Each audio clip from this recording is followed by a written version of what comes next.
What is up? Welcome to my video. In this video, we're going to be making a guide on how to P-rank Prime Sanctum 2. In this guide, the purpose of it is to basically use as easy mechanics as we possibly can so players of really any skill level can do them. So in other words, there's not going to be really over-the-top complicated techs you need to do, but at the same time, I will be expecting you to have at least some level of skill, being the fact that you have to unlock this level first of all by P-ranking everything prior. So the first room here, it's going to be kind of obvious and easy what you have to do here. If you know how to rocket ride, go ahead and do a rocket ride through it. But if you don't, just skip on through it.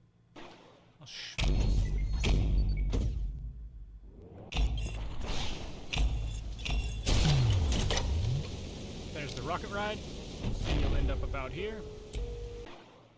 Or you could literally just skip on through. I mean, it doesn't really matter. The time you get is still like under 5 to 8 seconds here, and really this part isn't really too complicated. So let's talk about the first room that has 4 Cerberus, a ferryman, and 2 virtues trying to shoot you from outside. The first thing you're going to want to do is just come up to the center of the room and make sure you don't pass this black line, otherwise the Cerberus will spawn. After that, you're going to want to line up your rocket launcher where this Cerberus will spawn, do the freeze frame thing, shoot 3 rockets, and then while the freeze frame is still going, shoot another 3 rockets at this guy. And most of the time, you'll kill all 4 Cerberus, but sometimes it'll leave 1 or 2 left behind, pretty injured. You just have to hit them a few more times with a rocket or 2, and they should be dead. After that, you just have to combat the ferryman as normal. I like to throw a few coins right before he spawns and hit them, just to get that early off-the-rip damage. But then after that, I just kind of stick him with a nail gun, magnet, and then gun him down, basically. Parry him whenever I can. Anytime you see a blue flash on the parryman, you know it's going to be followed by a yellow parryable attack. So you can kind of base your timing on your parries on that. And I'll show you guys an example.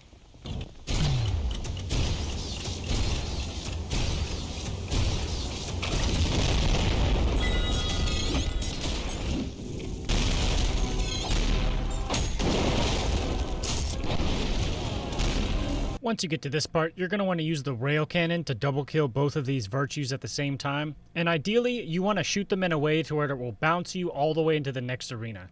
But if you can't do this, just eliminate them as quickly as possible and dash your way to the next arena. And now here's the second arena of the map. In this arena, you're going to have a couple schisms spawn, an idled mind flayer, 1 sword machine, and 2 sentries. What you're going to want to do is shoot a magnet toward the middle of the arena, and as soon as you shoot that magnet, immediately swap over to a saw blade. From there, you're going to want to get some saw blades circulating around that magnet, and hopefully you get a charged shot one off by using the alternate fire. And after that, you're going to want to swap to the red variant of the minigun, and start unloading onto the sword machine while at the same time sticking them with the shock cord. What you're going to want to do is keep shooting the sword machine until he comes up to swing at you. You're going to want to parry this, and then right after you parry it, take a few steps back and then parry the Mind Flayer orbs into the sword machine, basically parrying twice back to back. This will instantly kill the sword machine, and because you're hitting him with the electrocution cord, it'll pulsate electricity to all other enemies in the arena, damaging most of them, if not killing them. If this doesn't happen to kill all the enemies, what you're going to want to do is, of course, kill those sentries as fast as you can, while at the same time always remaining mindful of the ever so infamous Mind Flayer. In this part, audio becomes very important because depending on the audio of the Mind Flayer's orbs, you can determine how close it is to hitting you. So do yourself a favor and learn the audio cues of it, and always be tracking the Mind Flayer's abilities and movement over any other enemy in this arena. If you're having a hard time hearing the Mind Flayer's abilities, maybe think about turning down the audio of the music just slightly.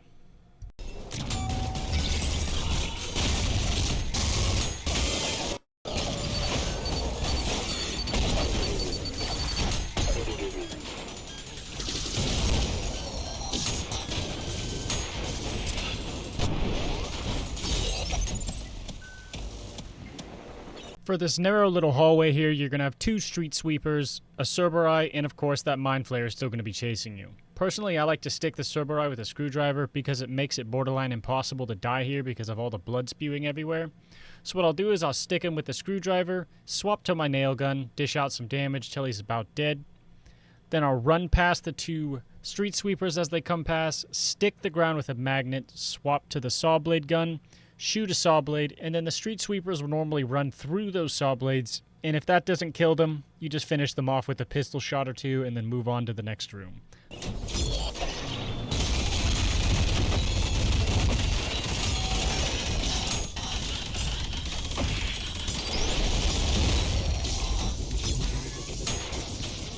And now for arguably one of the hardest rooms in the entire level, featuring 2 idled mind flayers, 2 sword machines, a sentry in the first wave, and for the second wave you're going to have the 2 idled mind flayers running around still, 2 malicious faces, and 2 virtues. For the first wave, what I like to do is rush straight up to the sentry and stick it with a few nail gun magnets, because sometimes this causes the sentry to kind of glitch out and it'll float, making it to where it can't even shoot at all. Right after sticking the sentry, I'll back up into this corner here because I can use this corner to block some of the mind flare orbs coming in, and it also causes the 2 sword machines to line up with the sentry. I'll swap to my rail cannon and fire off, collateraling all 3 of them ideally. From there, you just want to start making laps around the room, kind of staying relatively close to the wall, so that way if the mind flare orbs do pass you after you dodge them, they don't swing back around and come after you a second time. With this in mind, keep making laps around the room until you manage to take down both of the sword machines. Recommend having your rail cannon ready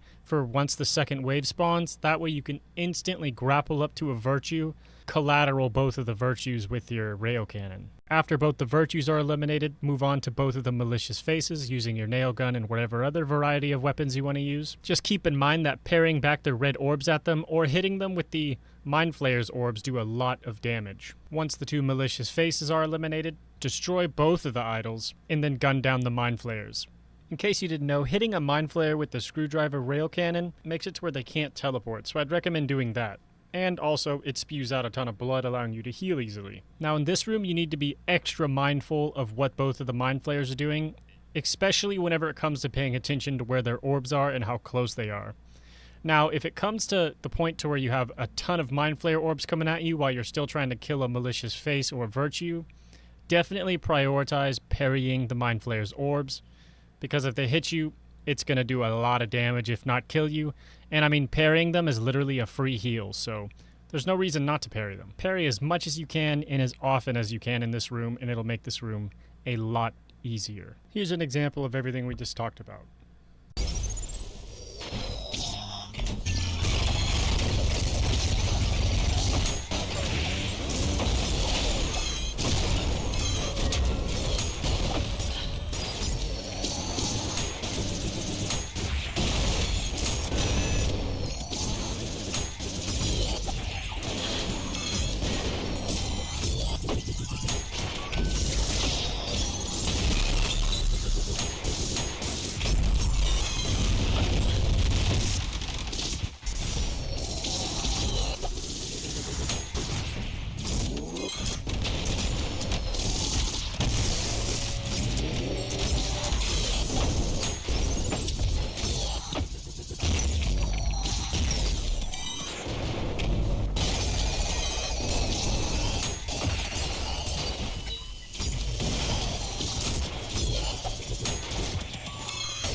And now let's talk about the second time you're returning to the bridge area after retrieving the blue skull.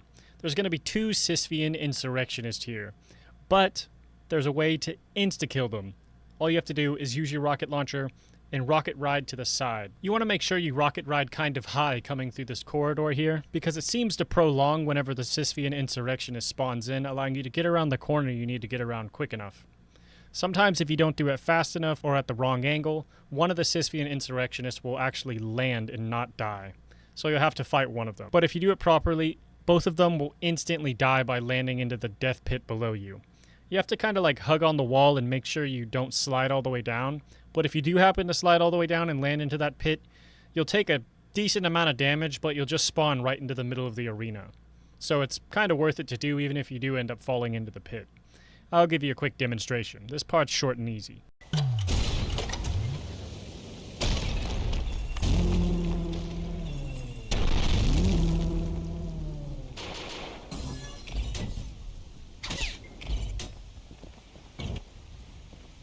Now once you reach the first part of the blood tunnel, you're going to have 2 malicious faces, 2 virtues, and then a sentry on the far end. What you're going to want to do is line up a couple rocket shots. 2 usually will kill it, but I like to shoot more than 2 rockets just in case I happen to miss one. So I'll do the little freeze frame trick, fire off a couple rockets by lining it up where the sentry will spawn.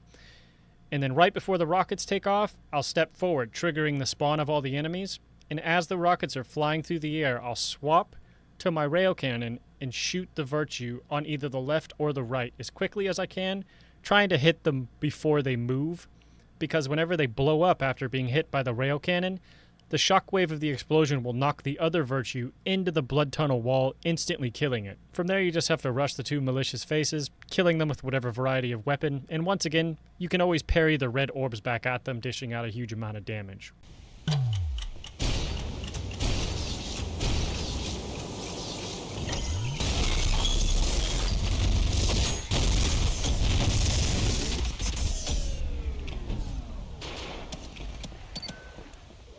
Now let's talk about part 2 of the blood tunnel. In this part, you're going to have a malicious face on the far end, 2 sentries, and 2 Cerberus. What I recommend using is the new red variant of the pistol, because whenever you shoot an enemy's orbs, it'll cause them to blow up. So what I like to do is I'll slide forward, wait for the enemies to spawn, grapple onto the malicious face in the far back, and shoot its red orbs as they're traveling toward me. When the malicious face falls to the ground, the shockwave it gives off sends the 2 sentries bouncing into the air, and they'll hit the wall of the blood tunnel, instantly killing them. From there at the top of the staircase, you just have to back up a little bit, and for some odd reason, whenever you fight the Cerberus at an angle past the top of the staircase, they no longer try to attack you, so you just get to kill them for free. I like to use my rocket launcher and my pistol, just swapping back and forth because it makes it relatively quick, and sometimes I can throw up some coins for some added style. Here's a quick demonstration of this room.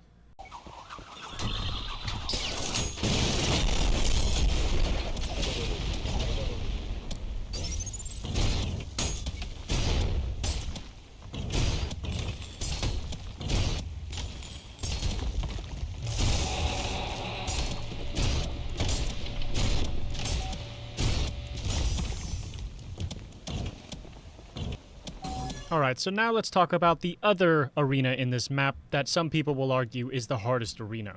This room is broken into 3 phases. The first phase has 2 sword machines, a ferryman, and a couple stray around the room. And during the entirety of the fight within this arena, there will always be an idled stalker, continuously sanding enemies. And if you didn't know, sanded enemies do not drop blood. So what I like to do for the first phase is that far left corner over there that you can see. You're going to want to get into that corner as fast as you can, because whenever the ferryman spawns, he will do a dive attack at you every single time, making it super easy to hit a shot on him. And what I like to do is hit him with a screwdriver every time. That way, I just get basically infinite healing for a period of time. After that, I'll stick the ground with a magnet and throw some saw blades down, and from there, just start making laps around the room and eliminating all of the enemies. Obviously, you're going to want to aim for the ferryman first, then the sword machines, and then the strays. I recommend trying to leave 1 or 2 strays left behind, because once all the enemies are eliminated, all 4 of the sentries will spawn, alongside an idled hideous mass. Now that there's only 1 stray left, you're going to want to wait until your nail gun is charged and your rail cannon is charged, while at the same time getting yourself in a position to where you can easily line up 2 of the sentries once they spawn. Now that you're in that position, you're going to go ahead and kill the stray. The sentries will spawn, and then you're going to shoot saw blades, collateralling 2 of the sentries at the same time, and then shoot a charge saw at the same time. This will guarantee the kill of 2 of the sentries, and while the saw blades are going, you're going to want to shift your position to line up that same sentry with another one in the other corner, and collateral them with your rail cannon. Now the sentry directly opposite of you, you don't have to worry about too much, because the idled hideous mass will actually reflect its bullets off of its body, kind of acting like a massive shield for you. From here, you're going to want to use your pistols to eliminate the sentry you had just collateraled with the rail cannon. And then once he's eliminated, then you can shift position, grapple on over to the final one, and then eliminate him. You can keep sentries stunned by shooting their antenna with pistols or by hitting them with a knuckle blaster shot. I'd recommend not using your rail cannon here because you're going to want it for the very beginning of Phase 3, which triggers right after you kill that last sentry. Now that Phase 3 is starting, you're going to have 3 virtues spawn up high and a couple Cerberuses spawn down low. Now at the beginning of Phase 3, the hideous mass's idol that is protecting it will become exposed. So you can destroy it during any time during this phase, but I recommend doing it after you destroy the virtues. So what you'll do is grapple up to the virtues, try to collateral 2 of them with your rail cannon, and then grapple to the final one and kill it. From there, I would go straight for the idol, destroy it, and then start killing the hideous mass and Cerberus down below. Now during this part of the fight, I recommend you do laps around the middle because it'll keep the Cerberuses in the middle along with the hideous mass. But don't stay too close to the wall, because if an explosion happens on the wall behind you, it can still hit you. I also recommend bouncing up and down as you're running around, because it'll make you very hard to hit, and the last thing you want is to get hit by that hideous mass's harpoon, because that's almost certainly a death sentence. However, if you are hit by the hideous mass's harpoon, an easy way to get out of it is to shoot the hideous mass's tail where the harpoon comes from. I'd recommend using a rocket launcher or a rail cannon for that ideally. Once the Cerberus and hideous mass are defeated, the final idol will be revealed, you can destroy it, and then eliminate the stalker, allowing you to move on to the next room. Let's just ignore the coins I missed at the end.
And now we are on to the finale of the level.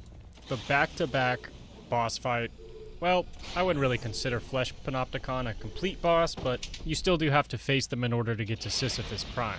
For Flesh Panopticon, you're going to need to have some pretty decent movement and utilize your whiplash quite a bit in this fight. You're just going to wait for it to spawn the eyes that come up around it, and use your whiplash to get to these and destroy these quickly. The ability you're going to be most concerned with is going to be the yellow mortars that come out of it. What I recommend doing here is utilizing the screwdriver so you can heal relatively consistently if you do happen to take any damage, and kind of move away and back toward the Flesh Panopticon. This will spread out the yellow mortars he shoots at you, making them a little easier to dodge. Other than really utilizing the screwdriver and moving in and out from Flesh Panopticon to dodge the meteors, there's not a whole lot you need to do here besides dishing out damage, obviously. But then eventually, Sisyphus Prime will interrupt the fight, as I'm sure you already know.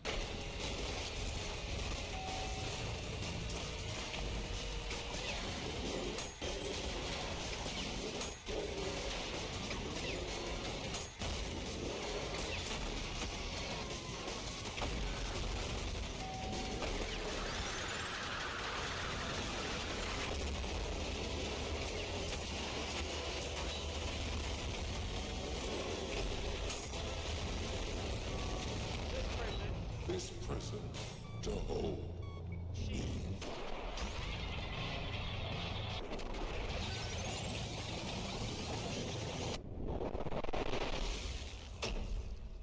So now let's talk Sisyphus Prime. So there's multiple setups you can do here, including one that can potentially instantly kill Sisyphus Prime called dead coining. But this one requires high-level understanding of the tech in this game. And the premise of this guide is to do texts that are relatively easy, so I won't really be explaining how to do that one, but I'll leave a link in the description down below on a guide to it, and I'll also show you just a real quick clip of what it can do. Die. Yes, that's it. So the setup I'm about to show you here can do a fourth of Sisyphus's health, which is a pretty significant amount of health for it being like the first 10 seconds of the entire fight. And it's extremely simple to use. You're going to get some saw blades spinning around, and then you're going to back up, use the freeze frame rocket launcher, shoot as many rockets as you can before they launch away at Sisyphus, and right before they do, you're going to skip his dialogue intro, so whenever they hit him, they all do a bunch of damage to him. Right after all the rockets detonate, you're going to swap over to the screwdriver as fast as you can and hit him with one of those.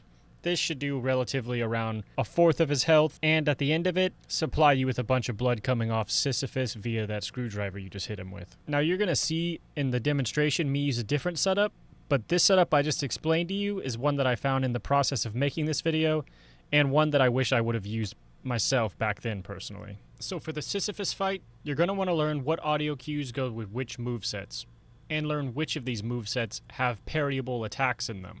Because if you do not parry in the Sisyphus fight, you will have a very hard time defeating him. Parrying refills your health and your stamina, and most people die to Sisyphus because they run out of stamina. And instead of breaking down every single movement and every ability he has in this video, I'm going to save you guys the time and just tell you the best way to train and practice to defeat him on your own.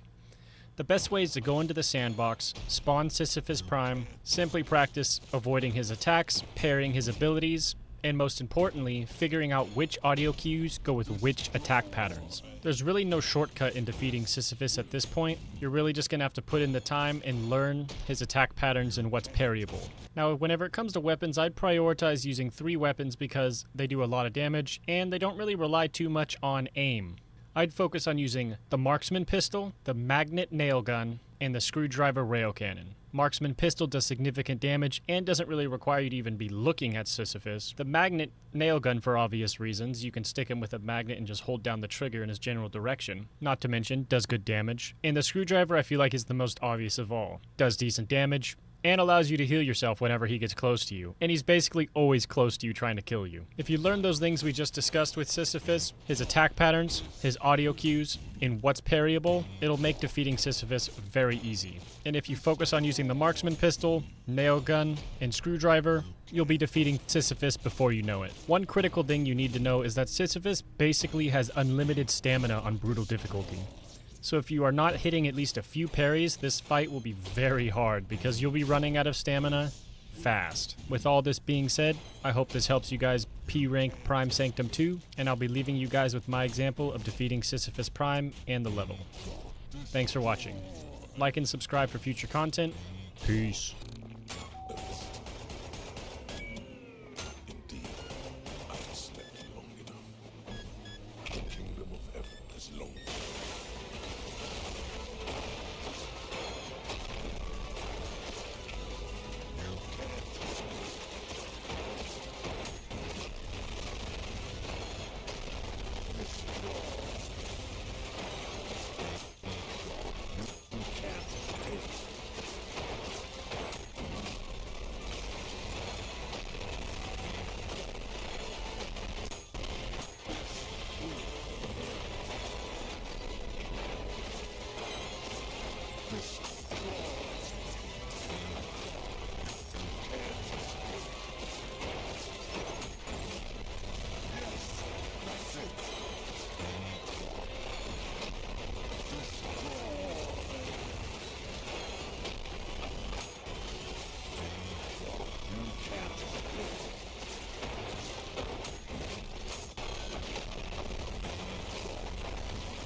did it, boys! The life and times of Oh, wait, I wasn't recording. No, I'm just a kidding. fitting end to an existence defined by futile Holy struggle, shit, we did it! doomed from the very start.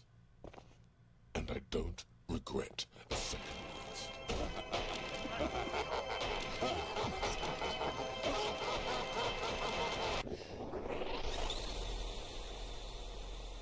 Well, I'm gonna go home, rethink my life choices, and maybe go see a doctor about the broken bones in my hands. Anyways, thanks for watching the video if you made it this far. Love you guys. Peace out. Subscribe if you want to be a Prime Soul. And, yeah, see you guys later. Peace!